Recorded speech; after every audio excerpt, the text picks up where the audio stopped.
Hello again. In this video, I would like to explain to you what I expect, how you answer and tackle the assignments, whether the discussion post or the paper assignment. Let me share with you now the screen of the discussion post assignment. This is the page of week 1 discussion forum.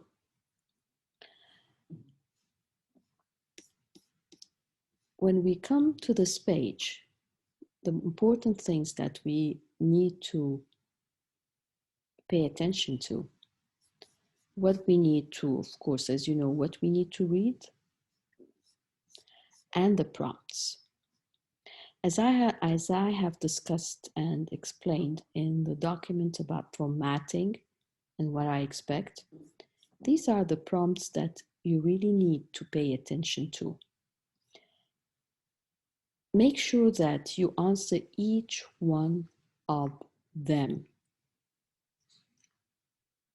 So if there are here 1, 2, 3, 4, 5, 6 prompts, your post needs to address 6 points or prompts. And as I said in the formatting document and in my intro video, please don't write to me run on prose. Even if it's a post, we need to have sections. If you want to write a subheader for that, fine. If not, at least the paragraph must start with a topic sentence. The topic sentence will address one of these prompts. So, for instance, the first one is describe your overall impression of the excerpt. So the topic sentence will be about your impression, and you write a paragraph about your impression. And that's why you need to make sure that your post answers all these prompts. So this is one thing. So when I'm looking for content, I check and see, are all the prompts answered? This is number 1. Now, number 2 is the content itself. Okay. Now, so we're done with the prompts. If we go up, we will see here these 3 dots. Click on it. You will find show rubric. The rubric is very important because I grade the post according to this rubric. And in order to get the distinguished or the proficient, which are the highest grades, we need to actually answer based on what is expected in the criteria. So, as I said, first of all, I check for the prompts. Are they all answered or not? Now, how they are answered? So here it says, addresses all aspects of the prompt in accordance with the parameters of the discussion and demonstrates in-depth knowledge of the discussion topic. Okay, as an example, let's go to this first one. Is it informational or persuasive or both? So you're not going to say it's informational and full stop or persuasive and full stop. You need to tell me why you think it's informational or persuasive. You need to bring the data from the textbook.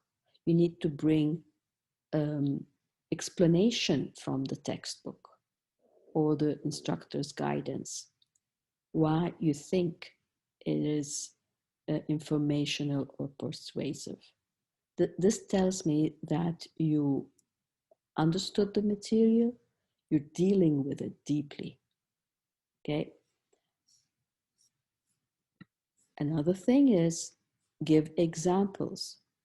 Now, if we're dealing with language, so if you say why you think it is persuasive in words, you can extract something from here and tell us why you think it is persuasive, because you think this sentence, this word, this phrase convinces you of your evaluation of the excerpt and your impression. And remember, note that if you're going to give me any extracted examples, they need to be in a different font. They need to stand out. They either in bold or between inverted commas or italics, or so they need to stand out. Okay, now let's go again and see the rubric. So content and subject knowledge, bring data from the textbook, bring explanation from the textbook. Don't quote, don't write the whole thing in quotation from the textbook. Understand what it says. If it's really very difficult and the concept needs to be copied and pasted, just a concept, but don't try to understand what it says. The instructor guidance sums the concepts in kind of simpler language. So the combination between the textbook and the instructor guidance and the external resources, you'll be able to come up with your own words. Write simple text. In academic writing, we really want straightforward, simple, straightforward prose. It doesn't have to be embellished.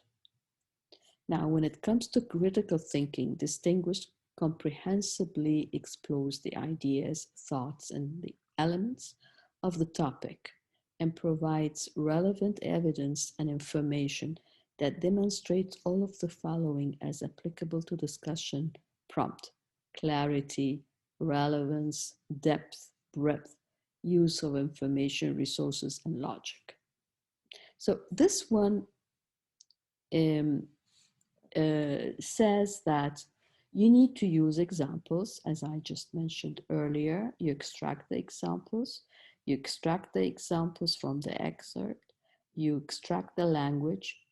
You also add your experience. You also add your own insights, your own thinking, and you make it relevant. Experience is very good, but it needs to be relevant to the prompt and to the discussion. So when I see that there is this component, then it deserves a distinguished grade. Engagement and participation is very important. This is what makes, we are not in a brick and mortar, a brick and stone in-person class. We are in an online platform, and we need to participate, we need to engage. And I encourage all of you to, respond to your peers, and to respond to the least, if more is even better. So what makes the grade distinguished? You respond to more than two, even to two. I would be considering it distinguished, provided it's not a response like I agree with you. No, I agree with you is okay, but you need to add more. You need to say why you agree with the post. and then you also need, I mean, to get the distinguished grade, you need to ask a question.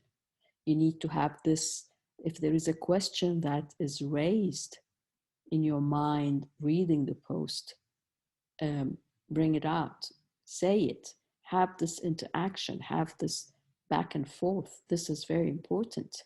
This is how we learn, because your question could be another person's question, could raise points that that are even to the writer of the post becomes relevant and becomes important in answering the other and the rest of the discourse assignments and papers. So questions are very important. Have a question there. So if I see a question, if I see this kind of interaction, I say, yeah, this is a really good post and it really deserves a distinguished grade. You also need to put in yourself, add about your experience in the post, in your response. Say something about your insights. So, as I said, not only I agree or I disagree. No, we need to say why we agree or disagree. We need to add our own experience and insights. And we need also to ask questions that are raised in our minds while we're reading the post. So this what makes it a distinguished, grade. Written communication is very important. And in written communication, the formatting that I ask for is taken into account. So if the formatting is not adhered to, it will take some points from written communication. I also ask that you sign your name at the end of the post. If you don't sign, it's not going to take anything from the grade, but it helps me in responding to you and in memorizing your name. So I really appreciate it when you remember to sign your name at the end of the post. And when you are responding to your peers, address them. So don't just go to your peers post and write the post right away. Address them with their names.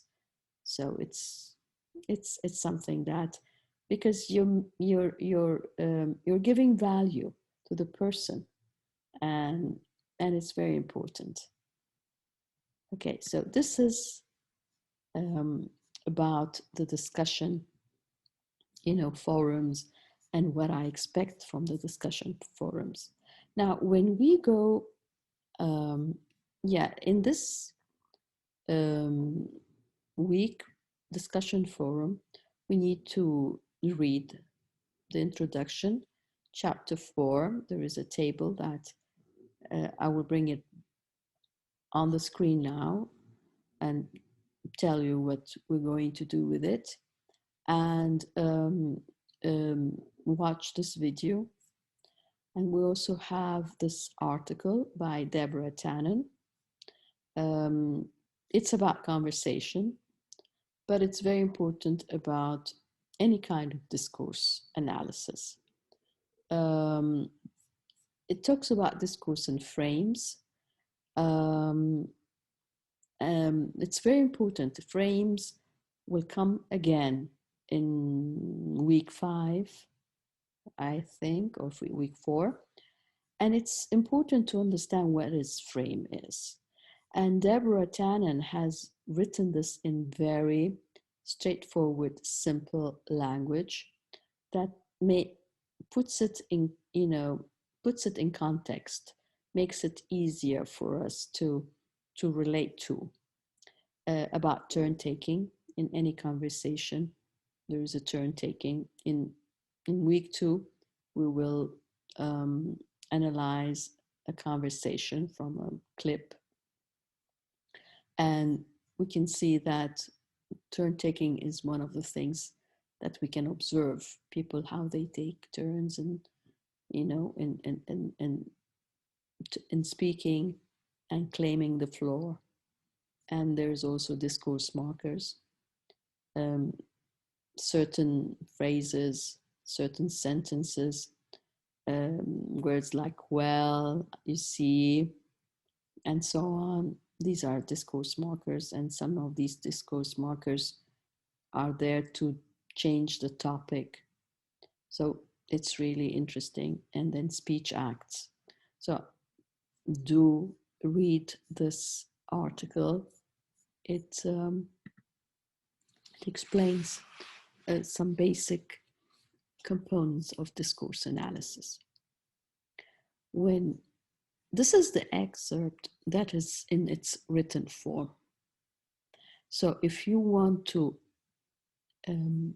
analyze this using the blocks, the discourse blocks that are on, I think, in table 4, chapter 4, table 104 or 1, I guess. You use the blocks that are for written discourse. But if we go to this, I would like you to visit the website. There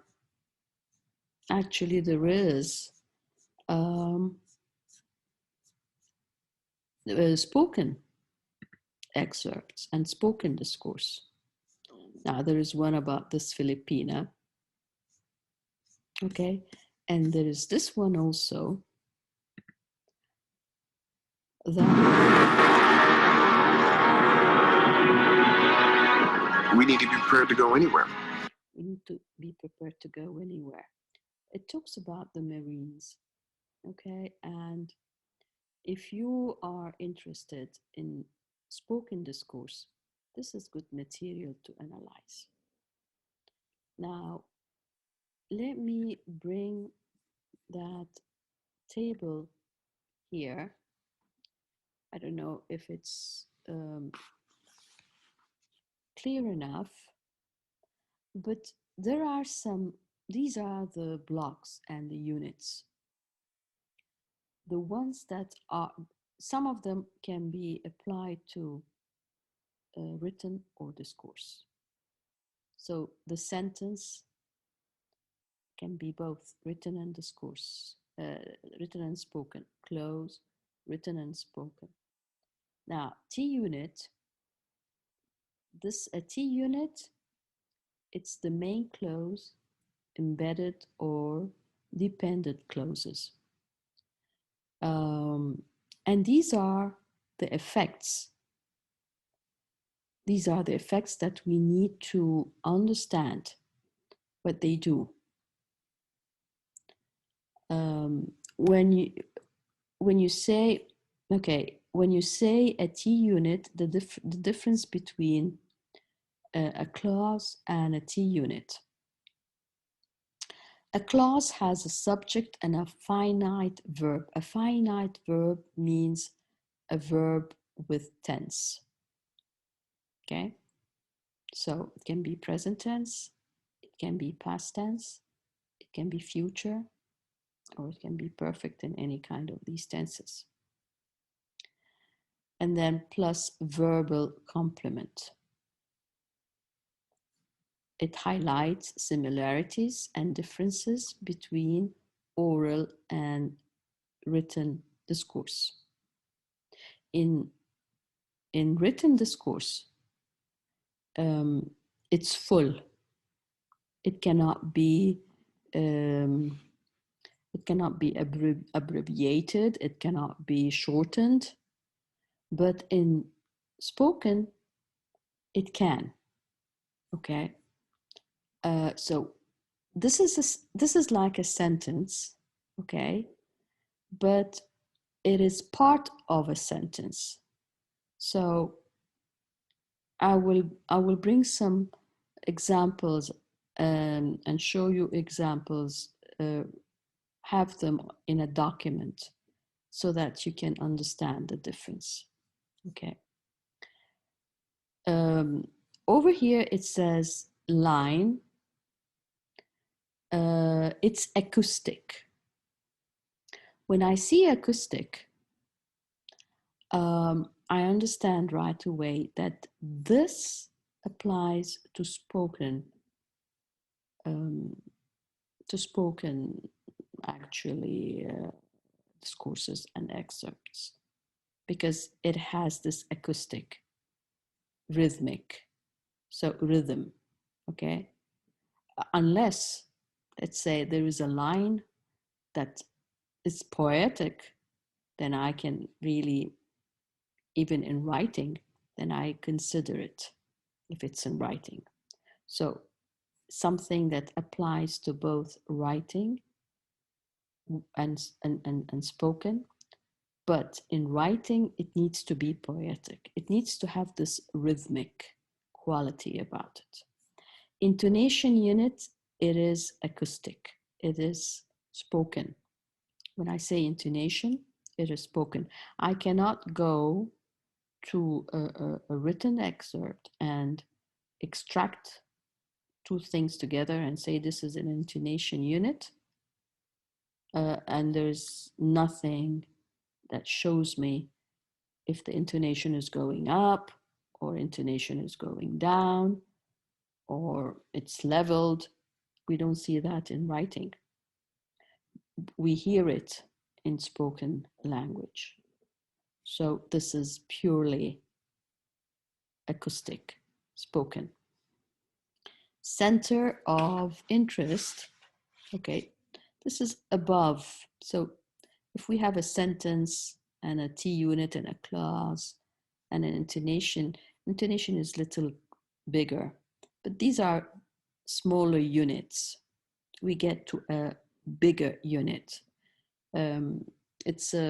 So when you have a concept, when you have a thought and you want to talk about, so it is, Shafi thought of it in terms of speaking. So when there is a thought that I want to express and my thought is the thought is actually springs to to other units, to intonational units, because an intonation unit can be an idea, a unit of an idea. I'm speaking about, for instance, now I'm just explaining what is center of interest. So when I'm speaking about center of interest, the ideas that are about center of interest, I deliver them in terms of units, and these units are intonational. There are certain things that I stress on, my pitch goes up. If I am, let's say, affirming something, I will say it in a certain way. There is stress in a certain place. I play with my pitch and so on. So this is, again, is acoustic, and it has the element of chunking.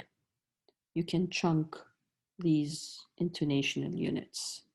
You can chunk them. You can chunk the big center of interest into smaller units of intonational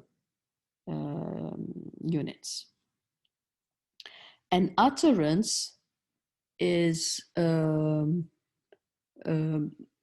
utterance can be as small as a word and as big as a speech, and in between. A close can be even smaller than a sentence. Okay, I don't know where it went. Let me go back to it again. Here it is. Okay, so a clause is smaller than a sentence because a sentence can be a simple sentence, which is a clause, and a sentence can be a simple or a complex or a compound sentence. Okay. What else do we have here? A tone note. Okay, this is again, it's going to be in terms of spoken language. Okay. Turn, constructional unit. Okay. And it's also acoustic and structural. It says a unit that can function as complete turn in conversations. So it is a conversational unit. And usually turn taking happens at intonational units. So sometimes a lot of misunderstanding and miscommunication.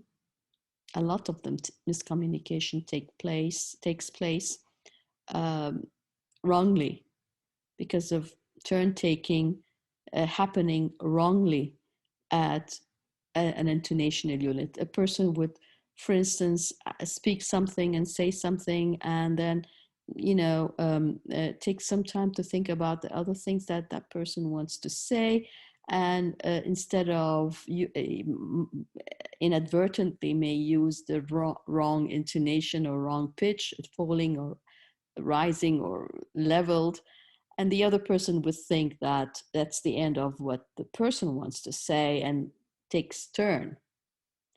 And sometimes arguments happen because of that. So if I am going to analyze the excerpt, if it's a written excerpt, I should look at these things. I can also look at that, but when it comes to discourse of spoken language, these apply.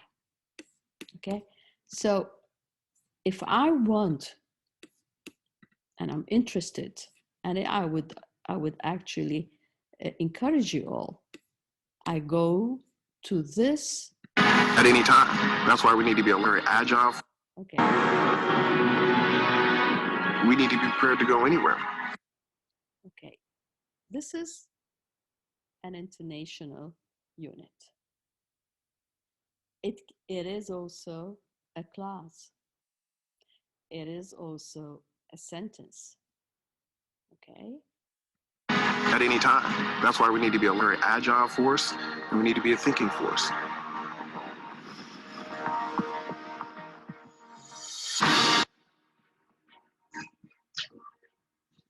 In one hand, we are that fierce fighter. On the other hand, we also do these things that are not typically associated with combat operations. So you see here, in spoken language, there is this gap between one intonational unit and another intonational unit. And it's really interesting to analyze that. So you can analyze discourse from a writing point of view using structural units like sentence, complex sentence, compound sentence, simple sentences, or clauses like independent, dependent, kind of clauses that this is grammatical, this is structural.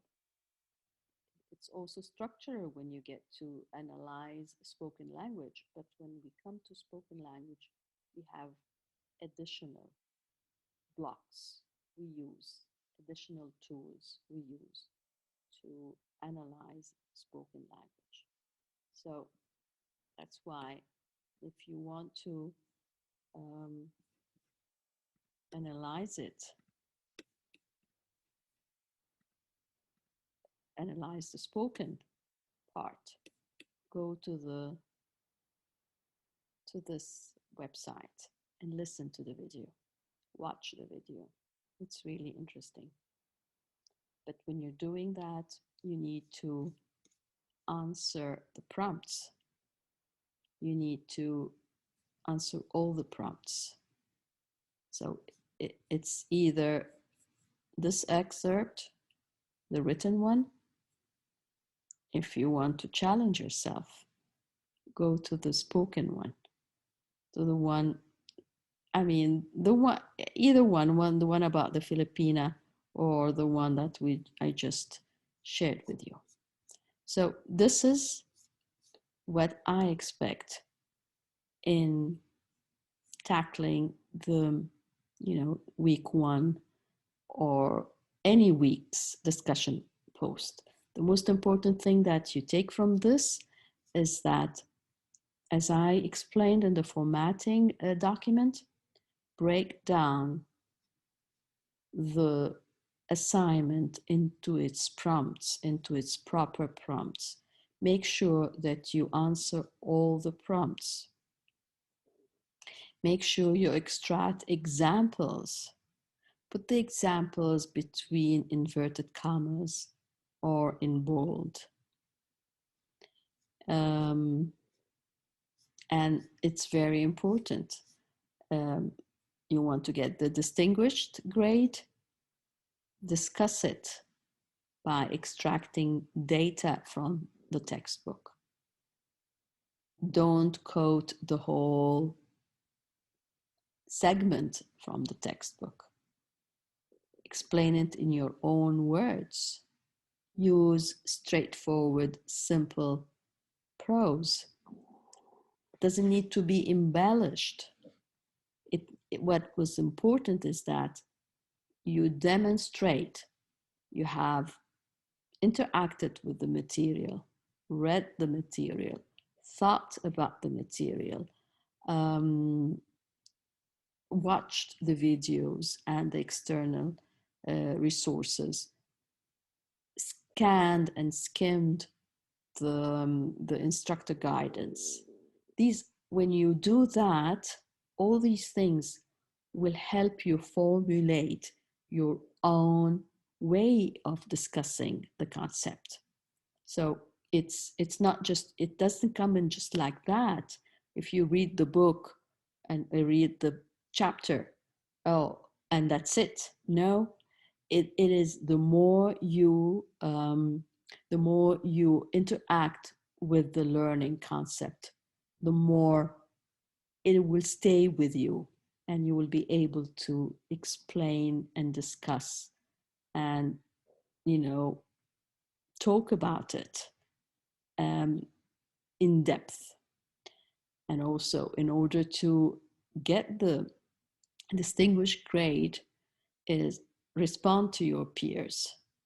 Respond by not only by saying I agree or disagree. No, give me a reason why you agree or disagree. Give experience, incorporate your own insights and experience. Ask a question.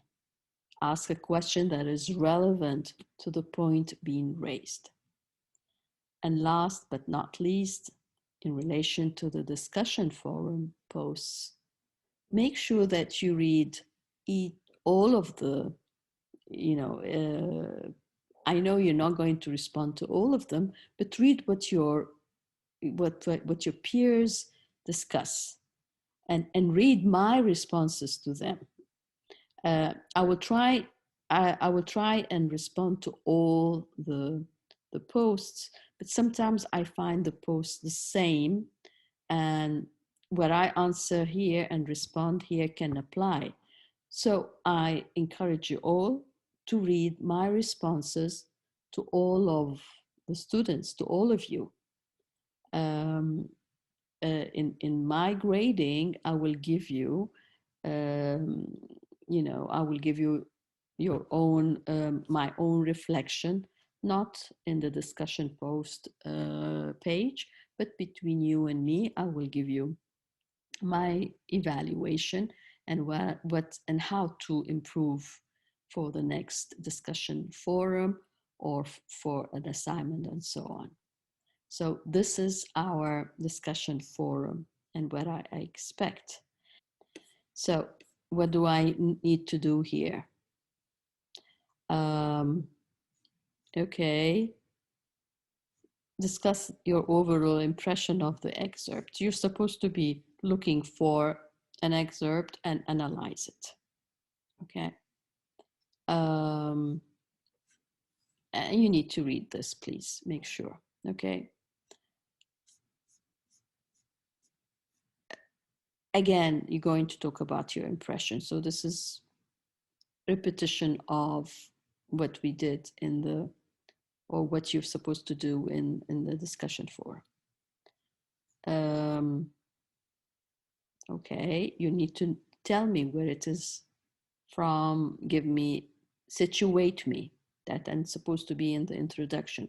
Situate me about the blog. You tell me your impression. And again, you're going to tell me your impression and you're going to tell me why you think it's persuasive or informational. You're going to do some lexical grammar. You're going to highlight the nouns, the verbs, the objects, the adjectives, and the adverbs from, you're going to copy and paste that little excerpt. It doesn't have to be big, please. Little excerpt that you have analyzed, and you highlight the different parts of speech. Okay, it's a highlight. Okay. And if you're not comfortable with how to identify nouns, verbs, and adjectives, and so on, check this. It will tell you how to, what are nouns, what are verbs, and so on. And then you're going to analyze the parts of speech and see and tell me if they convinced you that they relay a special tone and message. How do they contribute to that tone and message? You're going to give me your evaluation and why your evaluation is this way. And then you're going to go to figure 1.1 and in the textbook, and there are 6 aspects that shape discourse and are shaped by discourse. You're going to take 3 of them, 3 that you see relevant to your excerpt, and you just analyze your excerpt from the point of view of these 3. Okay, so over here they gave you some of it. World knowledge or the world, people's purposes, linguistic structure, participant, prior or future discourse, and media. So they're all 1, 2, 3, 4, 5, and 6, all of them there. So you're going to choose 3 of these, read about them in the textbook. And then how the analysis of discourse is relevant to your field of study and career interests. It's very important to write about that because it also tells me how I can help you make the course that we're taking now together, relevant to your career and field of study. Okay, how and so on. So it's very important that you go over this, and it's not a matter of just do it. No, you need to understand the prompts and write about each prompt in depth with critical thinking, adding your own insights, dragging data from the textbook or concepts from the textbook. Again, don't use too many quotes. A quote of 2 or 3 words, 3 words, 5 words, a sentence is fine. But when you have a quote from the textbook, it's not just quoting it, explain it. That tells me that you understand what it is. Suppose I'm a reader, okay, I'm a reader that knows about discourse analysis, but suppose I'm a reader that does not know about discourse analysis. If you just put the quote, how will you help that reader understand about your point of view? And last but not least, these are very important things that you need to follow. And please do contact me if you have any questions or you need any help. I'm here to help. I hope you will enjoy the course. I look forward to interacting with you and learning from your insights and learning from your prior experience. I look forward to a very interesting 5 weeks. All the best and see you soon in another video. Goodbye.